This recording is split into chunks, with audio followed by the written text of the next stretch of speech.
All right, thank you all for joining us this evening for the launch of the Connecticut Land Conservation's Climate Smart Land Stewardship Grant Program. I'm Aaron Leffland, the Deputy Director here at CLCC, and we're thrilled that you're all here this evening. We had almost 100 people register for this, so we're really excited both about the launch of the program, but also about how much enthusiasm there is for the program.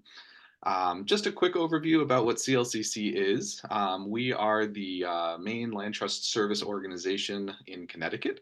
We play a number of different roles, including as the convener of the land conservation community through networking and collaborative programs, as well as our annual conference, which is coming up on March 23rd, so mark your calendar. We are a provider of timely, practical, and affordable opportunities to build organizational capacity within land trusts. We provide direct technical assistance and conservation information. We are a leading advocate for conservation community and leaders on policies related to various conservation issues.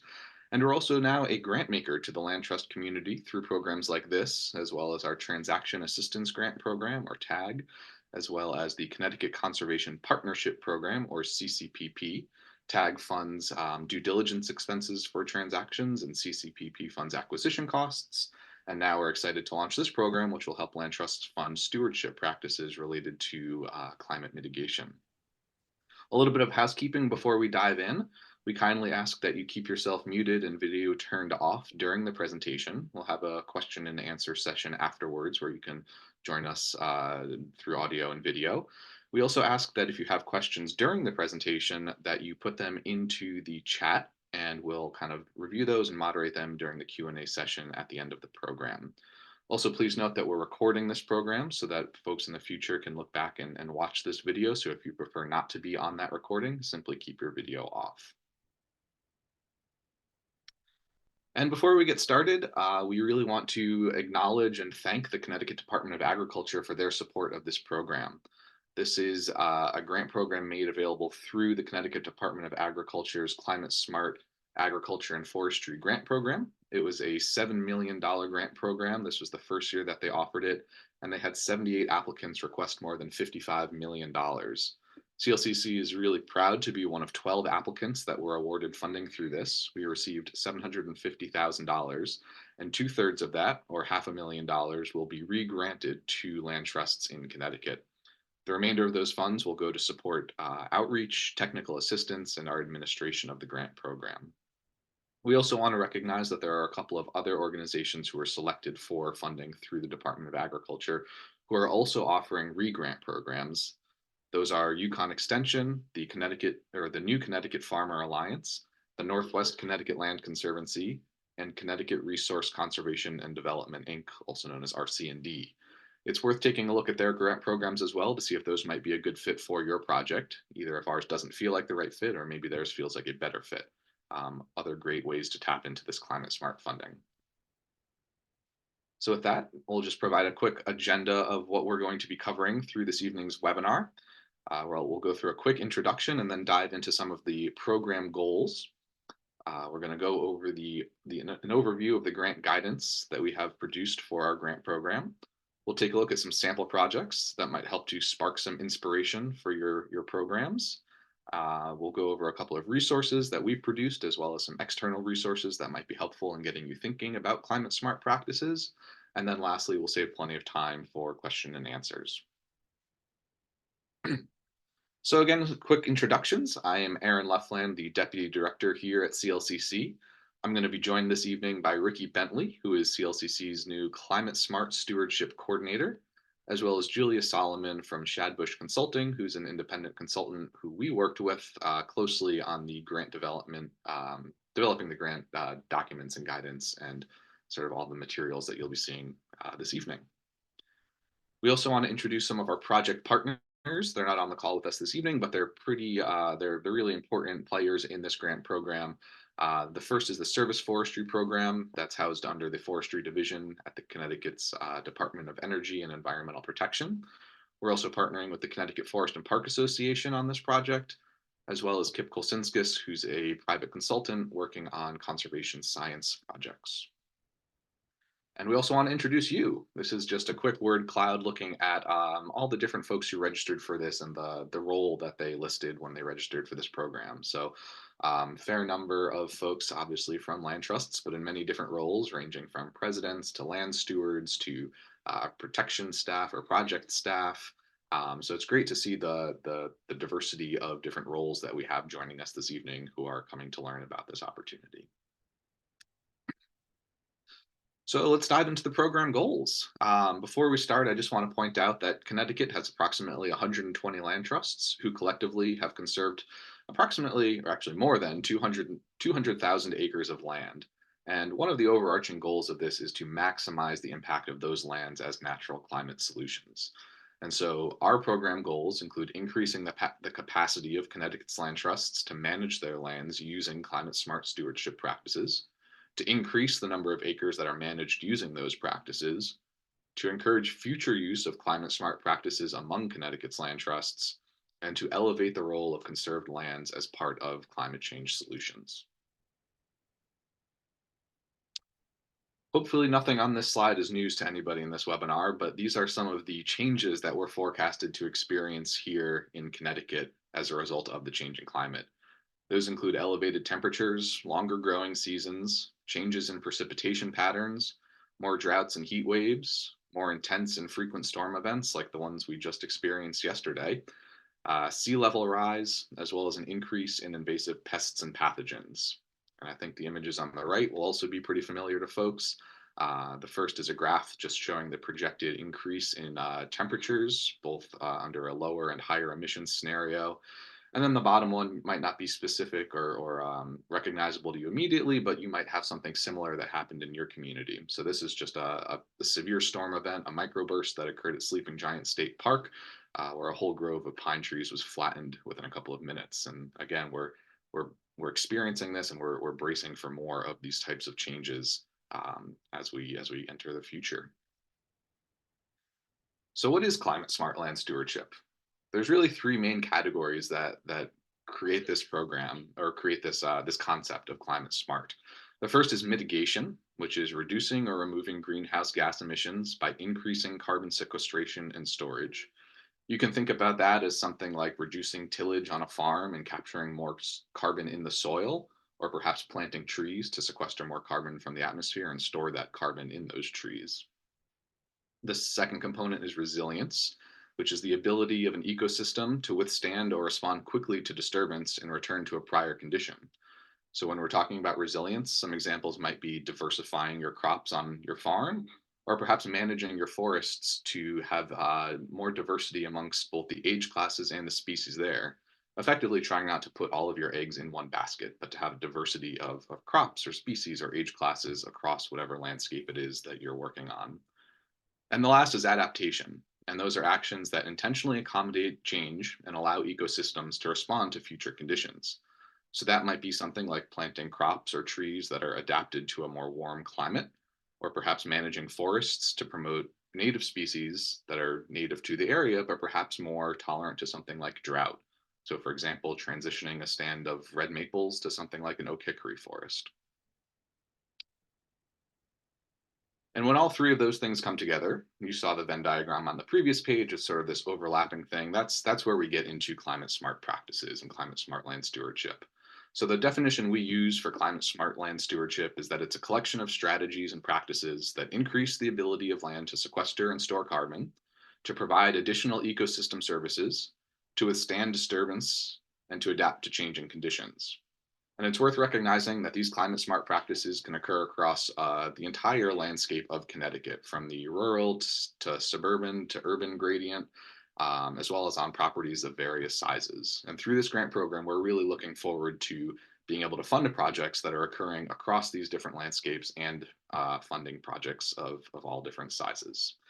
And so before we dive into this a little bit further, we just want to do a quick poll and see where our audience is in terms of their familiarity and understanding with climate smart practices.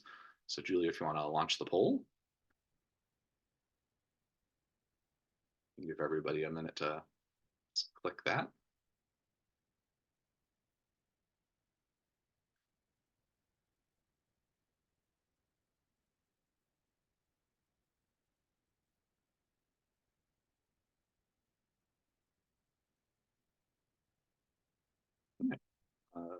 see what the results look like.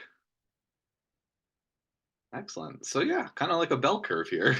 We've got some folks who have no idea what this is and are just excited to learn more, and we've got some folks who are well versed and ready to go. But the most of you who are here seem to understand the concepts or want to start implementing, but aren't really sure where to start or could use some further assistance. And that's terrific. That's what our grant program is here to accomplish. So with that, I am going to turn this over to Ricky to, oops, sorry, to start talking about the specifics of our grant program. Hello, everybody. Thank you again for coming. My name is Ricky Bentley. I am the Climate Smart Stewardship Coordinator. I'll be the primary point of contact for this program. So some of you have already reached out to me. I'm sure I'll be in contact with more of you after this program, after this webinar. And I'm looking forward to talking to some of y'all. I'm going to do an overview of the grant guidance and get into some of the technical aspects and really just a big information download. So to start off, some important dates to bear in mind about this grant program. We are going to be accepting applications quarterly, with our first application deadline being pushed back to March 1st, and then every quarter beyond that, May 1st, August 1st, and November 1st. And then grant awards will be decided approximately 6 weeks after the deadline. And our grant review panel will be made up of some of our project partners as well as CLCC staff.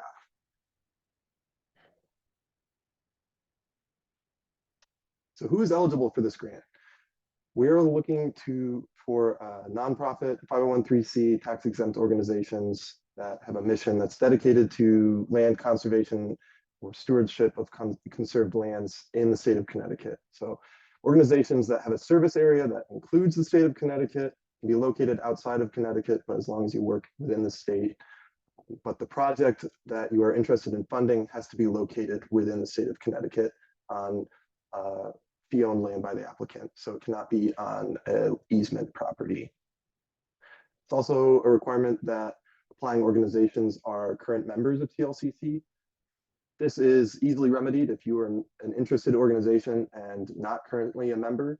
Then on our website under ways to give, you can look at organizations and there's an easy form to fill out, or if you have any questions, feel free to email Aaron or I. So we have 2 funding tiers under this grant.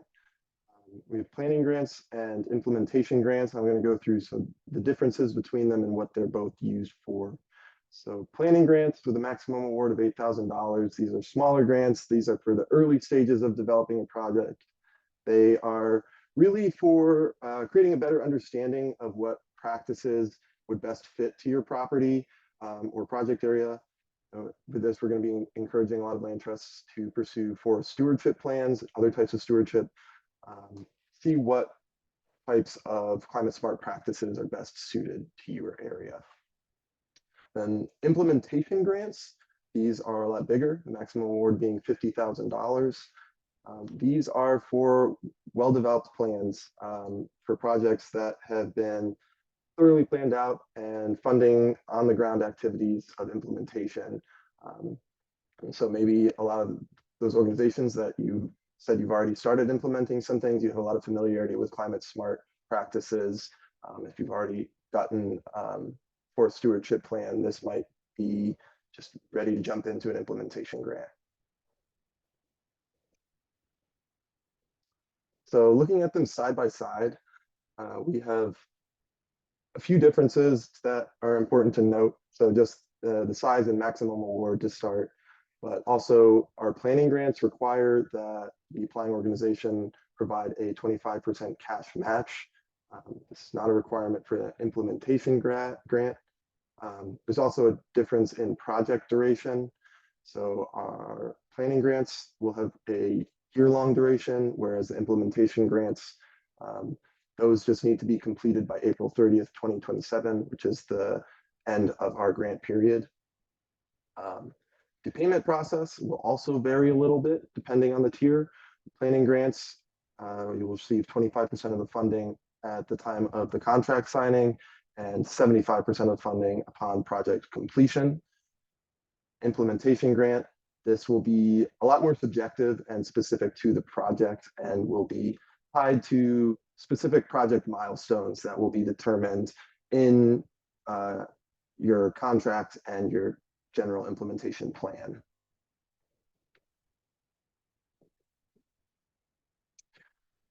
So eligible expenses, what will this grant pay for? What's listed here, so we have consultant or contractor costs for planning or implementation. This is like if you wanted to bring out a private forester to conduct a forest stewardship plan, this would pay for that, or tool and equipment purchase or operation. If you're interested in installing a pollinator meadow and wanted a company to come out with a seed drill, or you wanted someone with tiger cat mowers to do some invasive mowing, something like that.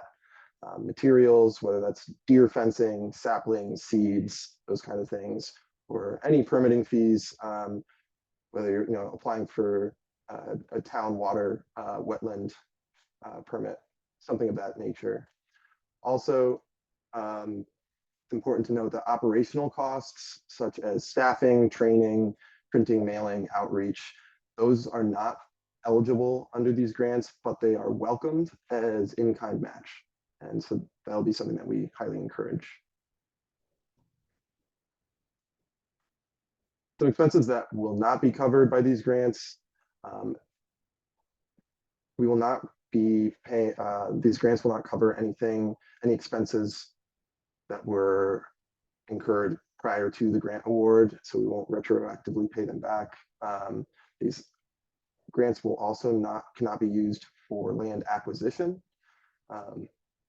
And they cannot be used for services or supplies that are not directly related to the specific climate smart project that was listed in the contract.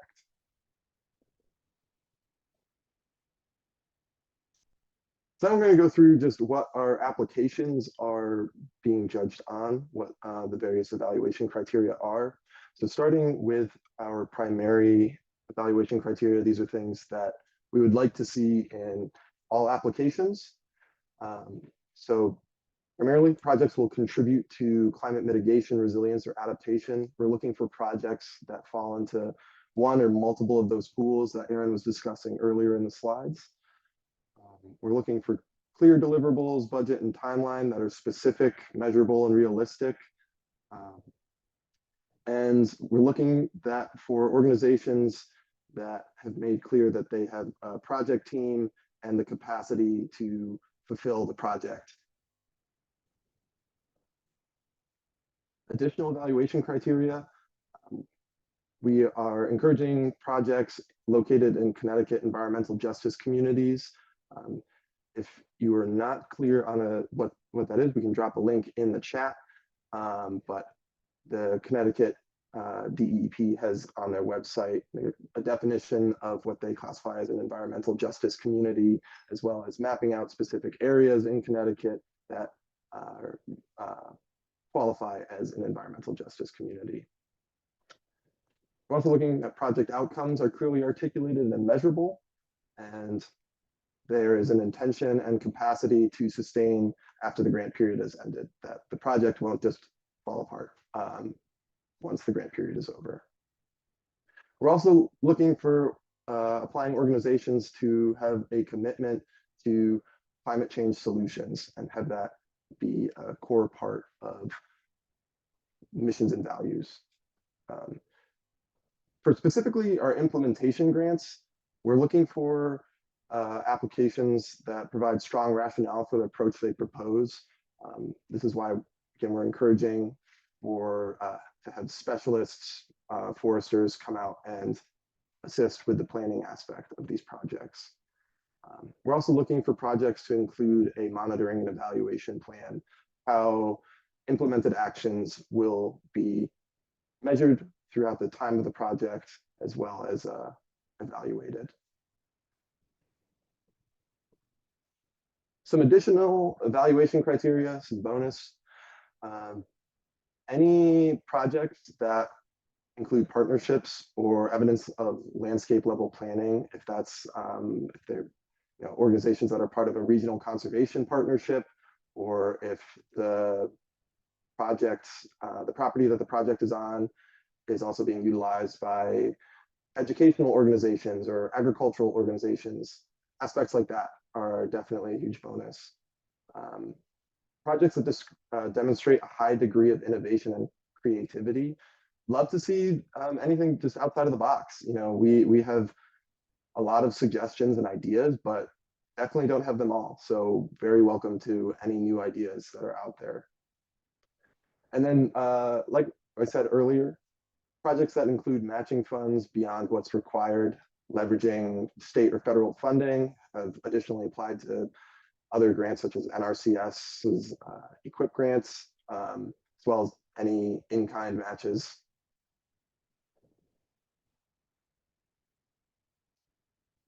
Great. So if you were awarded funding, what is required of you? Applicants that are awarded projects will be responsible for initial signing of a contract with CLCC. We'll work together to create some of the contract guidance, but that will be the first step. Additionally, providing a certificate of insurance listing CLCC as an additional insured on the grantee's liability insurance policy. And then completing the contract within the specified time frame and submitting project reports in the required format. Both of these will be articulated within the contract that you sign with CLCC. And then additionally, allowing sites inspections of the project. So just whether that's CLCC staff or project partners to come out and just see what's going on and check in on the project.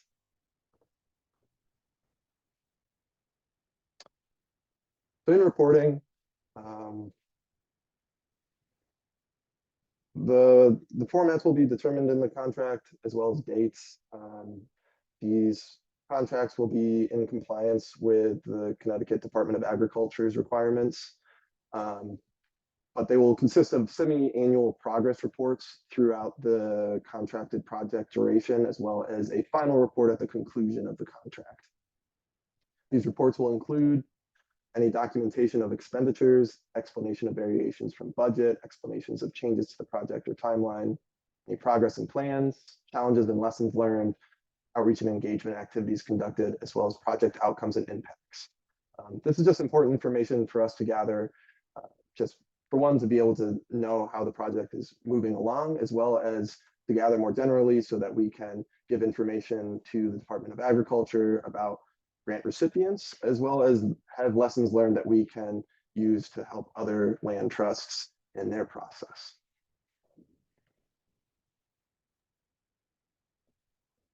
Hi, everyone. I'm Julia Solomon. I'll take over now for a little bit.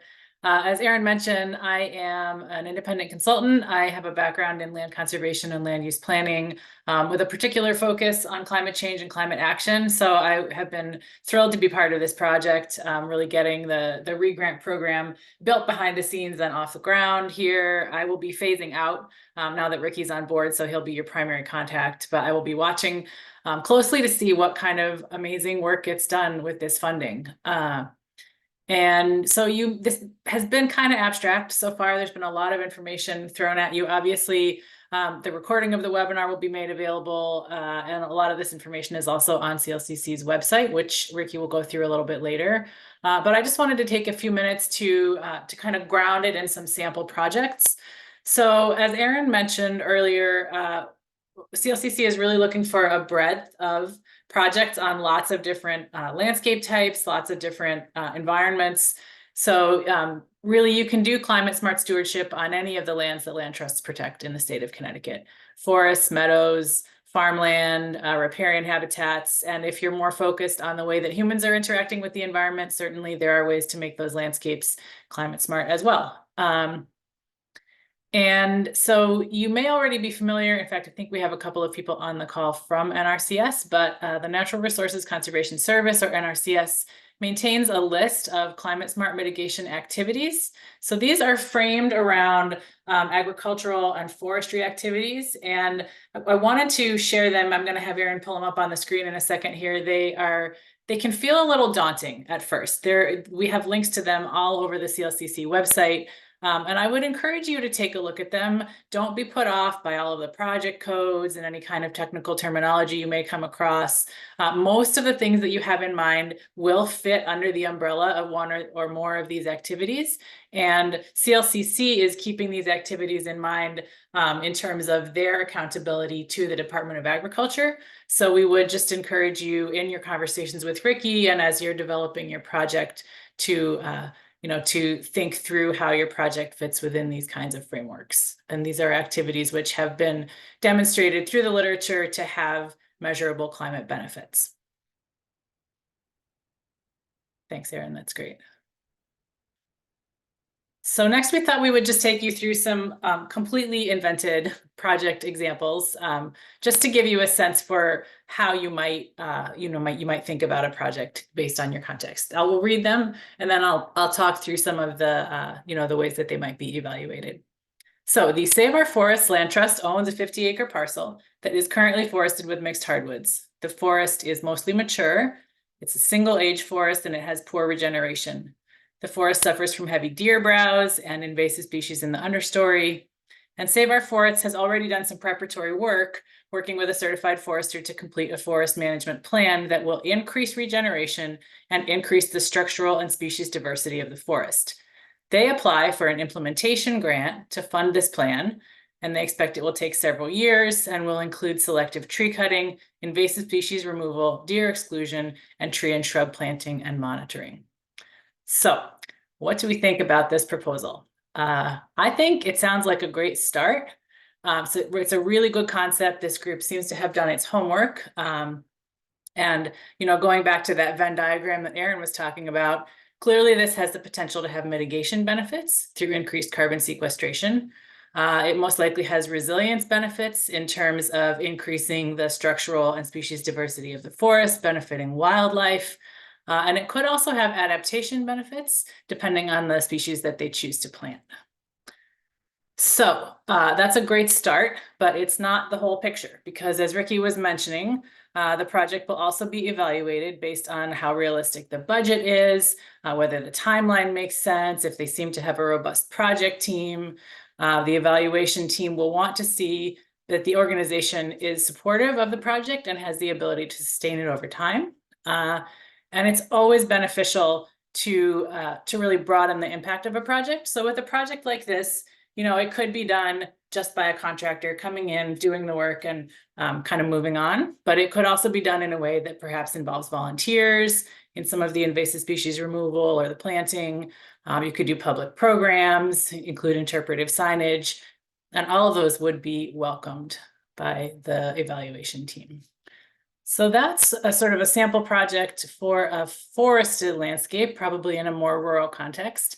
And now we will look at one that is more focused on a meadow. So the We Love Bees Land Trust owns a 3-acre non-wooded parcel that is currently degraded by herbaceous and woody invasive species. They have also already worked with a restoration ecologist to complete a plan to restore this site for pollinator habitat. They also apply for an implementation grant to fund the implementation of this plan, which they expect will take 2 years and will include site preparation, meadow establishment, and meadow maintenance. So what do we think about this one? Again, this is a great start, and it will be evaluated using the same evaluation criteria. It will not be marked down in any way because it is a smaller project. And again, the evaluation team will be looking at the timeline, the budget, the project team, and whether the organization really has the capacity to complete and sustain this work. Again, certainly any evidence of partnerships, broader impact through volunteers or community engagement would be positive. And I also wanted to point out that really when you're thinking about what projects make sense for you, you should think about them in terms of your own organizational mission and goals and strategic plan. So this same 3-acre parcel, if it were owned by the Save Our Forests Land Trust, could certainly be put forward as a candidate for reforestation, and that also might rank well. So it really depends on what the land trust hopes to accomplish.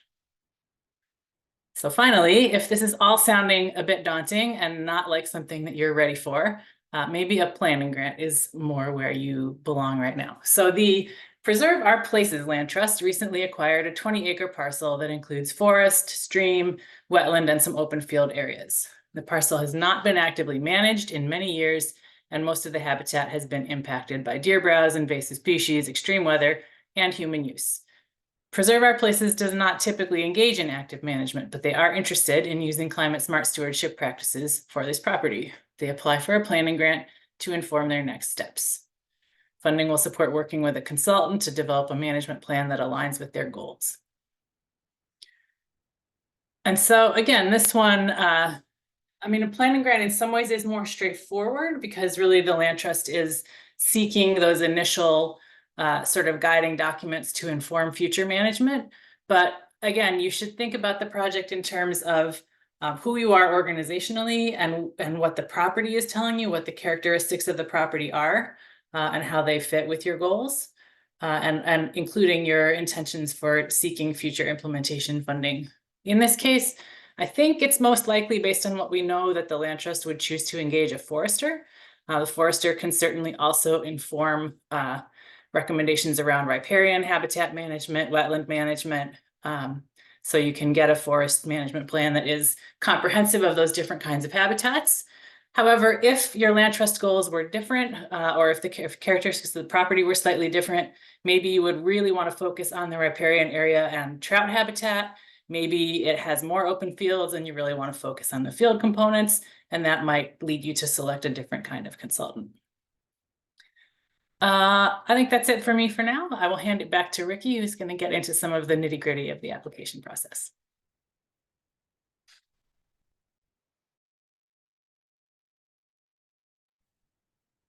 So just want to go over some assistance that's available to applying organizations. So again, as in my position as this climate smart stewardship coordinator, I am readily available to field any questions, have any discussions, do site visits. Yeah, I'm really here just like any sort of questions that arise, brainstorming opportunities, reviewing existing plans, being a bridge to available resources that are available to land trusts, and giving insight to best climate smart practices that are available. You'll have my email, see my email listed all over the place on the website and in some of the document materials, but please feel free to reach out.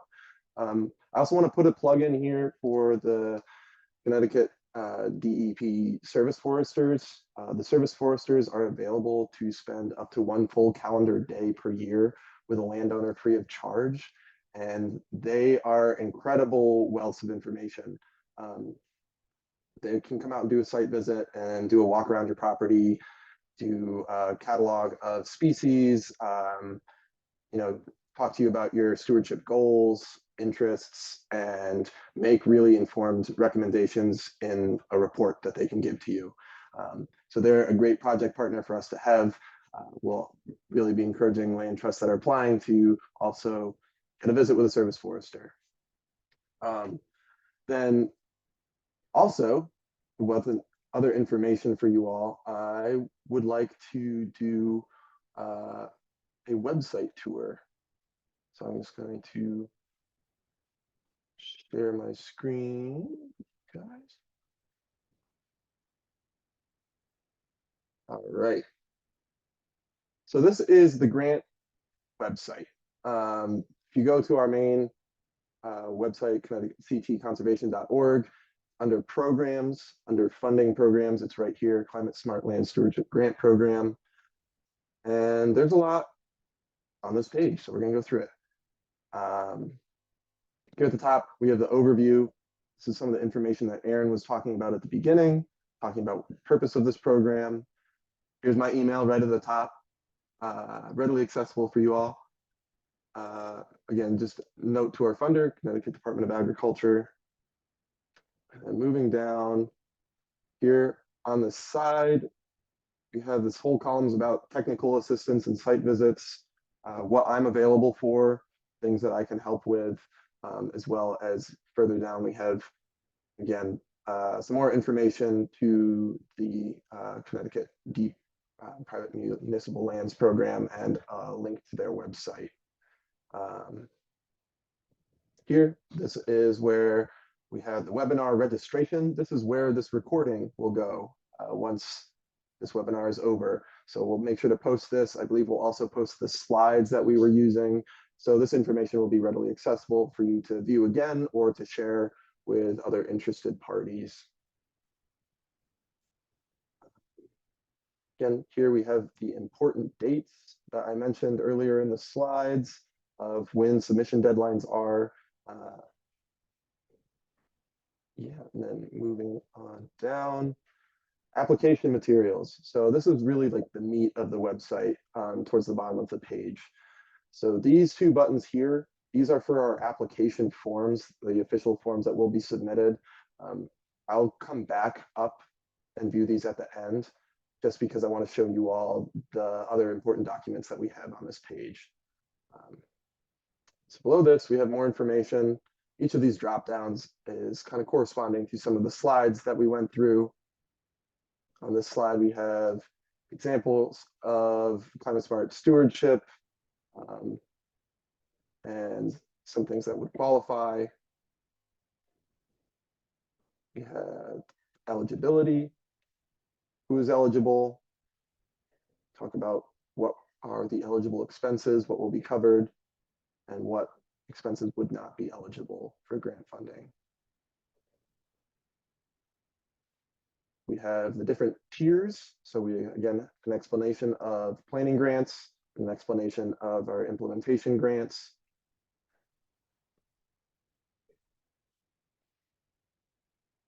We have our project requirements, what is necessary of each type of grant award and what the expectations are. So again, talking about must be completed in a year or by April 30th, 2027. And then this is the application criteria, what your application will be evaluated on.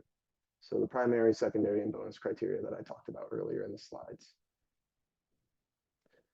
The bottom of this webpage here, this is all really helpful stuff for you all to consult. The right column here, we have a bunch of useful links.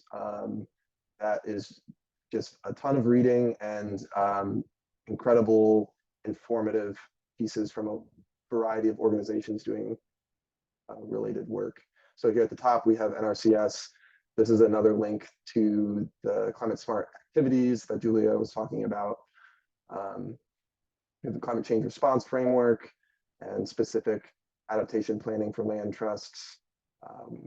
Yale Forest Forum has put on a whole webinar series on climate smart forestry that was incredibly informative. I've been listening to them when I cook, just having them on in the background.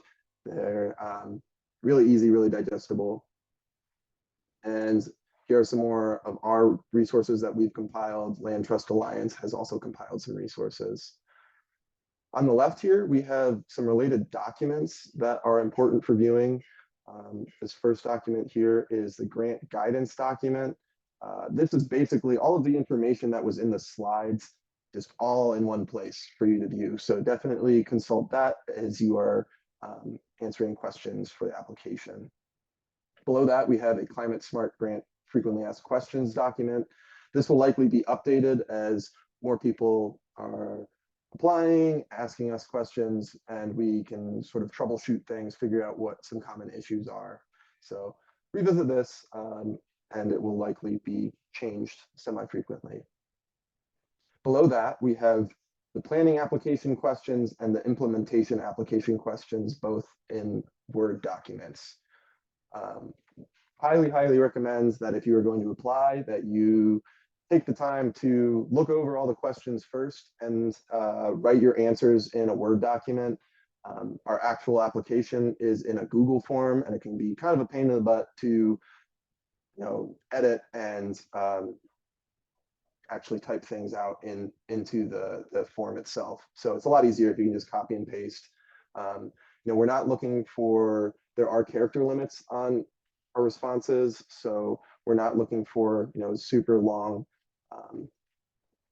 explanations of everything, but rather, concise points. Bullet points are fine. Incomplete sentences are fine, just so long as you are direct, get to the point, and fully explain what you're trying to do. Below that, we have a planning budget worksheet and an implementation budget worksheet. Both of these are required for your application. We'll show you in the form, but basically, if you complete an application form, it's not complete until we receive a planning worksheet or the budget worksheet in addition to the form. So I'm just going to take a moment and take you all through the form as well. So our forms are on Google Form. Mine will look slightly different than yours. Just there's 4 sections. You will have to complete it section by section. You have to complete a section before you can move on to the next. So the first section and the second section are just getting some organizational information, asking about accreditation, membership with CLCC, if anyone in your organization has completed a Master Woodland Manager program, has applied for or received funding from any of the other re-granting organizations. And the third section is project information. This is projects for your specific project. Just getting general details, name, location, size. Is it located in an environmental justice community? The project location owned by the organization, and brief description of the location. Then the final section, this is where the meat of the application is, the actual project proposal, looking at total project cost and the amount that the organization is requesting. We have the project abstract here. It's a brief overview of your project, project description. Again, this is more in depth, looking at expected outcomes and how it relates to mitigation, resilience, or adaptation. The project timeline, start date, end date, and any key deliverables in between. Expecting to seek additional grants if you're applying for a planning grant and expecting to apply for an implementation grant as well, we would like to know.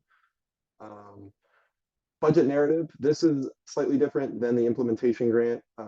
Planning grants don't have as in-depth of a planning or a budget sheet that is required. The implementation grants have a much larger budget sheet that we would like to see. So we also just want a walkthrough of how awarded funds will be spent. Who's on your project team? Any additional impacts of your project? Other stakeholder communities, climate change commitment of your organization, and project sustainability. So how does your organization plan to sustain the project after the grant period is ended? Then here at the bottom, just another reminder. So in order for your application to be considered complete, you have to send us the following attachments after completing this form: the budget worksheet that is on the website, as well as a map of the project area, and then any quotes or estimates that you received for the project, and additional supporting information, such as letters of support. Yeah. Right.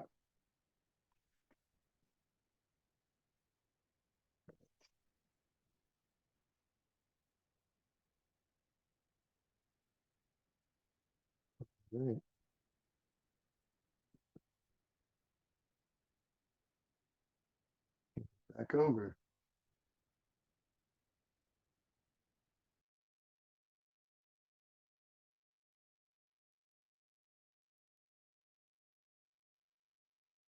Aaron, you're muted.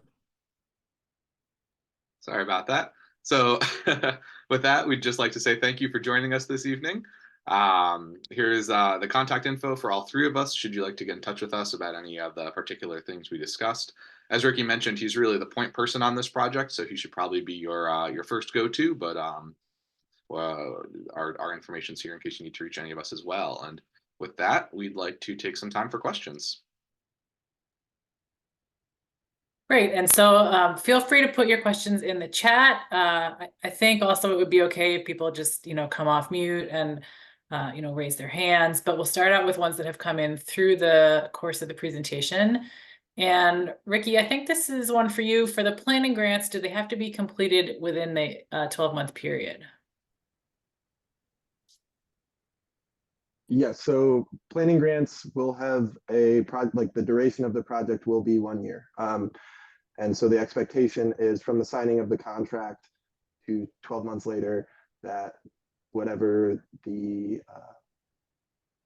applied project will be completed in that time. Which a lot of it will be consulting a service forester or something like that, and then getting a private forester out, which generally will be putting the ball in someone else's court sometimes, but within 12 months is the expected timeline, yes. Thank you. And I can just answer this next part of the question. The 25% match needs to be cash for the planning grants. Volunteer hours can be counted on top of that as in-kind match, but they do not qualify for the cash match.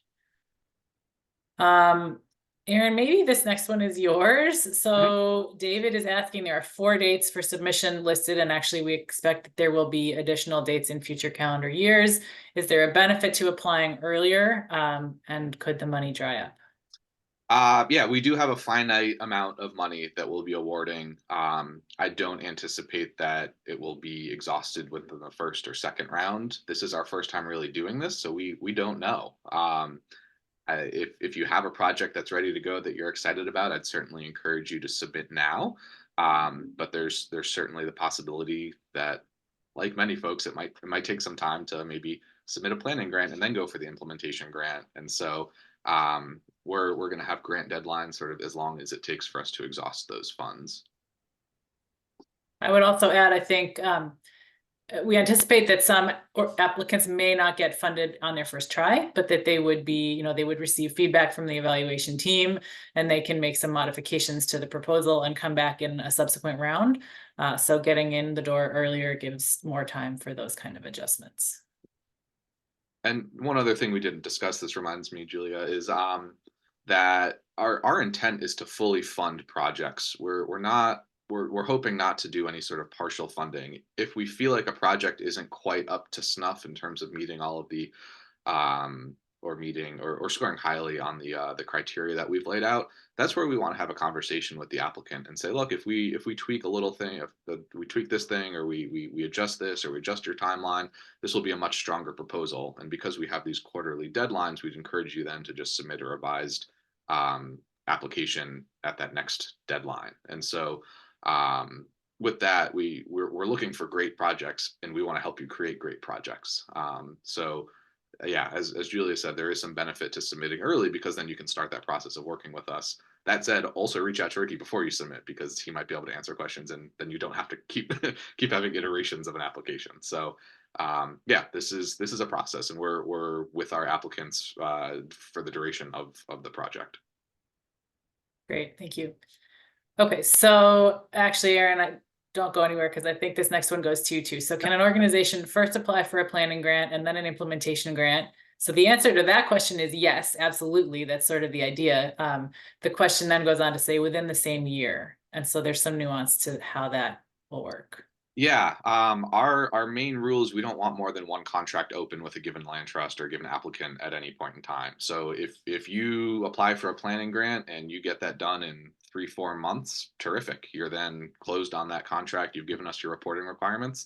By all means, once that's done, you're eligible to submit a implementation grant application.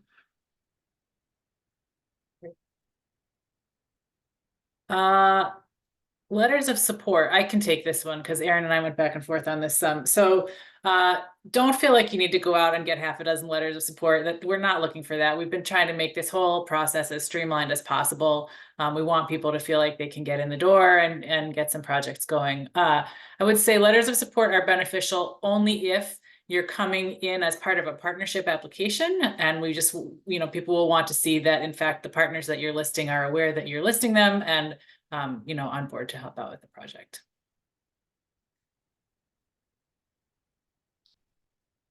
Yes. Okay. So Marilyn, I am working on a project on an easement with the city of West Haven. We do not own the land, so it's not eligible, question mark? I don't know who wants to take that one. Broadly, the answer is yes. We're not funding projects on conservation easements.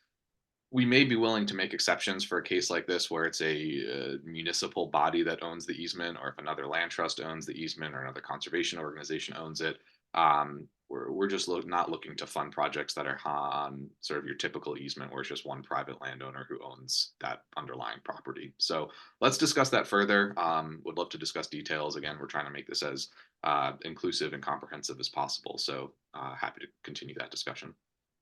Well, and you'll see when you download the grant guidance document, you know, that the idea really was to make this program as friendly and sort of, you know, user accessible as possible. So every section you get to, there's this like, if you feel that this is problematic for your organization, contact Ricky. You know, if you're worried about the match, contact Ricky. If you feel like the project timeline is a problem, contact Ricky. So feel free to reach out if you feel like you have a situation like this one that you want to discuss further. Volunteer time. Will volunteer time valued at a per hour rate count for the 25% match on the planning grants? I think the answer to that question is no, but I'm looking at Aaron. Yeah. So one of the bonus criteria, or perhaps it's a secondary criteria, was the organization's going above and beyond the minimum requirement for a match. And so that's where we're looking for those types of in-kind match. For a planning grant with the 25% cash match, that has to be 25% cash match. The in-kind match, something like volunteer hours, or I don't know, whatever in-kind match it may be, that can be included in your budget for something like an implementation grant. And if we see a lot of match on your implementation grant, we're going to look favorably upon that in accordance with those evaluation criteria. So it's not required, but we'd certainly welcome it. It's not going to hurt your application. And so by all means, include those volunteer hours, an estimate of how many you think, and then we actually provide a link to I'm forgetting the resource right now, but it's a national service that allows you to basically apply a dollar value to volunteer hours by state. And so we encourage that as the value to be used for those volunteer hours. So cash match for planning grants needs to be 100% cash. Any of the other in kind is really just bolsters your application. Great, thank you, Aaron. Ricky, maybe this one is for you. Leslie's asking, what kinds of activities are typical of a planning grant that would be covered? Yeah. So the planning grants really are to help land trusts better understand what practices would be best applied on their specific project area. And so my expectation is a lot of the planning grants we're going to see are going to be with like consulting third parties of, you know, whether that's wildlife biologist, ecologist, service forester, private forester, having some sort of specialists coming out to help with formulating a plan of, you know, riparian area or forest stand management or a pollinator habitat implementation, getting some sort of expert opinion on what that would look like and the logistics of it. Is my general expectation of what a planning grant would be covered. I see your follow-up question of want to be clear that projects which are already underway would be covered. That sounds like maybe it would fall under more under implementation. And I would say that just to clarify that any fees accrued before the grant period would not be covered retroactively. But if there is a project in place with a project plan, and you would like to implement climate smart practices, and you know that's something that you're already doing, that definitely apply with it, or you know just reach out and would love to discuss details. And a great example of that is like you might have a forest management plan written that calls for 5 or 6 years of different recommendations and projects on that property. If you've already started on, I don't know, the first 2 or 3 recommendations and you've been doing that work and there's still more work to be done, apply to us for that work that still needs to be done. We can't retroactively sort of reimburse you for the work you've already done. But as long as the practices you're doing going forward are climate smart practices and You've got a plan developed. I mean, that's a great project. You've shown your commitment to the project thus far. You've got a great plan written. That's the kind of thing we're happy to jump in and continue to fund. And to build on that a little bit more, some land trusts are already enrolled in NRCS's EQIP program. For those that aren't familiar with it, it's a incentives program to steward properties and manage properties using best practices set out by NRCS, and they will actually reimburse you for the cost of doing some of those practices. Generally, it's around 75%. You can apply to us to get that remainder 25% and make yourself whole on an EQIP project.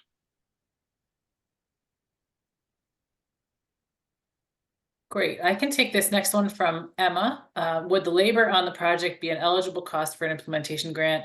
The answer is it depends. If it's contracted labor, yes, absolutely. If it's staff time, the answer is no, you can't actually get grant funding to pay for that staff time, but you can count it as in-kind match. What else? So yes, you can only have one contract open at a time.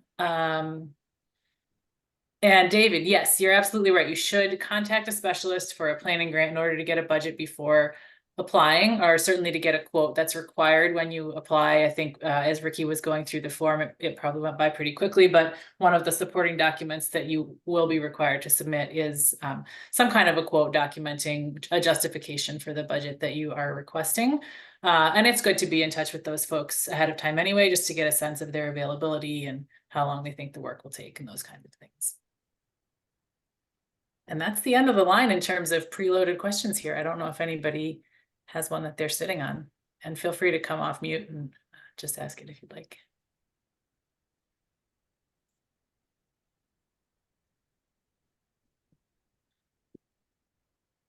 Aaron, since we've got a minute of quiet, I will ask you the question you and I were talking about earlier. Talk to me a little bit about invasive species management and whether management, particularly of, kind of herbaceous invasive species, woody species, things like that. Can a land trust apply to just do just that? Yeah, we know land trusts are very concerned about, and rightfully so, invasive species. Removing invasive species by itself is not a climate smart practice, and so is something that we cannot fund alone in this project. It has to be done in conjunction with something else. And that might look like removing the invasive species and then planting native species in their place, or planting trees in their place. Depending on the site of those invasive species, you might want to do some forestry to go along with it. So for example, if you have a pretty closed canopy, mature forest where there's not a lot of light reaching the ground, if you go in and remove invasive species, there's not a high likelihood that the plants you plant in their place are going to survive. So it might be worth doing a thinning or creating a gap to get a little bit more light onto the ground so that those plantings survive. So again, this is where it's really a case-by-case basis, and we're happy to come out and take a look, or even better, if you'd like to explore this through a planning grant and see what a licensed forester or other professional might think about the situation. By all means, that's a great planning grant for funding, and then come back to us for an implementation grant to actually do it. So short answer is, I guess, a little bit of yes and no. By itself, we can't just fund invasive species removal, but it can certainly be part of a larger climate smart project. And in many cases, it has to be done as part of a larger climate smart project, just because the invasives on the site will be so aggressive that anything else that's done is just going to be overrun by those invasives. Yeah, that makes sense. I have a question. Yeah. Great. Can you get a planning grant for more than one preserve? Can you, say 3 different preserves? That's a great question. I think the way that we've structured this is the answer is no, unless they are connected or sort of under a similar management regime and in close proximity to one another. So if you have like 3 parcels that comprise a preserve and you're managing them similarly and they're neighboring one another, yes. If you have 3 properties that are on different sides of town and just being managed separately, then no. Okay, thanks. I have a question. If an organization, Land Trust, was going to apply for a grant to enhance New England cottontail habitat, remove brush, other invasive species, plant native species, etc., and manage the property, would equipment costs be eligible for funding? Mowing, Purchasing equipment, renting, or like hiring a or contractor? purchasing, if there's a commitment to use that to maintain the project over a 10-year period or whatever. Yeah, absolutely. The only caveat would be if I don't know, let's say this is a $10,000 piece of equipment and you come to us with an $11,000 budget, and that's the only thing that's like your that's the meat of your budget. We'll have a hard time justifying that and would probably come back to you and say we need to have some other component to this project. But absolutely, if this is a I don't know, $5,000 piece of equipment and you've got a $25,000 budget that includes some planting and some consultants and some other help, and it's all part of this, by all means. And it's great, especially in the application, if you can demonstrate that whatever equipment you're purchasing will continue to be used just like you're talking about. Thanks. Great.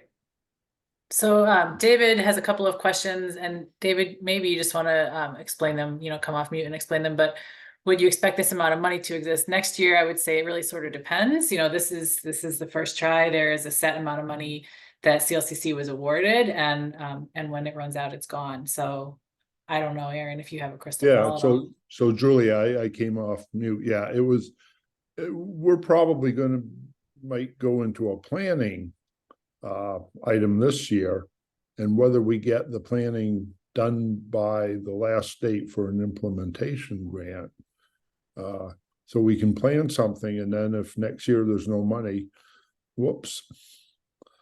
Well, not whoops, right? You've got a great plan, and there's other resources like NRCS's EQIP program that plan might be a great feeder into that program.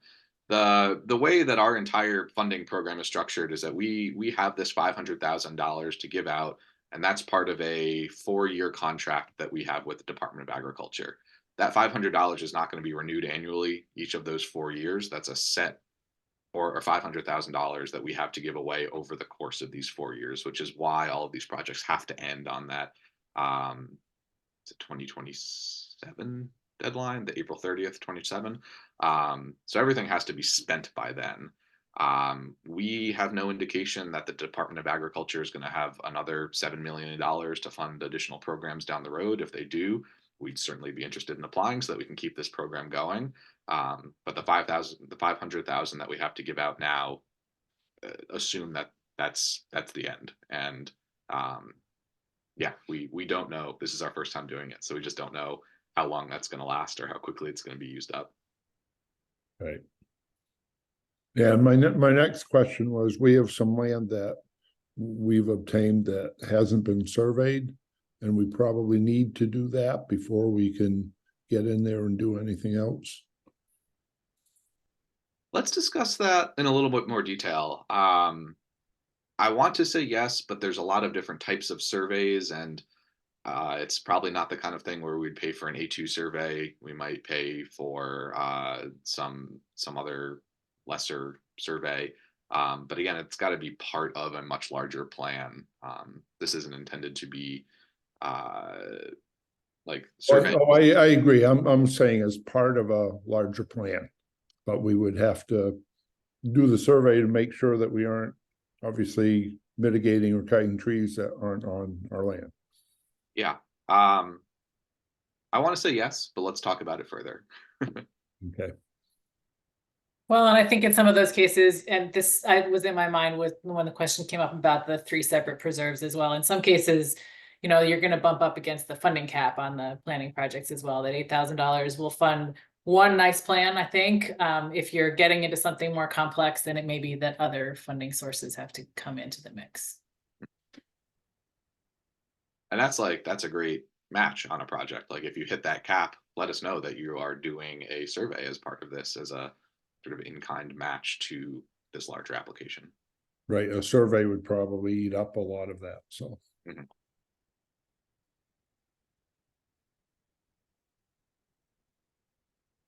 Any other questions? Well, I was going to ask Ricky, we were just chatting before people came on the webinar this evening about how his email box is already starting to fill up a little bit. Ricky, what's your preferred way for people to get in touch with you if they, have ideas bubbling or questions? What's next? Yeah, send an email. Just, I think, like a lot of folks were pretty eager to schedule site visits. But I think starting with an email, just giving a brief overview of what you're interested in. And from there, we can either choose to just have, like a phone or Zoom conversation, or take it to site visit. But I think, give it as much information as I can get to be able to help direct you and give helpful resources that would be applicable to your situation is appreciated. But email, yeah, send me an email, please. I have a question. Can my land trust do a forestry project on town-owned land? No, that would have to be, it has to be owned in fee by the land trust. As we mentioned earlier, if the land trust holds an easement on that property and it's town owned or owned by another conservation organization, we may want to explore that a little bit further. But if it's just the land trust doing management on property owned by the town, that would not be an eligible. Well, we wanted to put trees around the local elementary school. Yeah, Of course. that doesn't fall under this grant program. Okay, That said, there may be other grant programs within this Climate Smart program that do fund that. So reach out to Ricky. Maybe we can connect you with one of those programs that is better suited for that.